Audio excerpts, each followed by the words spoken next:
కాబట్టి శుభ్రంగా ఉండాలి.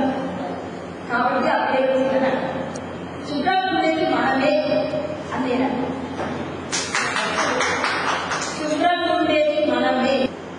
నేను కూడా కమ్యూనిస్ట్ బ్యాక్గ్రౌండ్ నుంచి వచ్చినాను, కమ్యూనిస్ట్ పాలన పనిచేసి వచ్చినాను. ఇప్పుడు ఒక దళిత ఐడెంటిటీతో నేను పనిచేస్తాను. అట్లా పనిచేసి ఒక దళిత ఐడెంటిటీలో వచ్చినప్పుడు కమ్యూనిస్ట్ పనిచేసినప్పుడు మన ఎంత గొప్పదని చెప్పే ధైర్యం నాకు లేదు, ఆ తెలివి కూడా లేదు. కానీ ఇప్పుడు ఒక దళితుగా నేను మాట్లాడుతున్నప్పుడు మా చరిత్రనే గొప్పది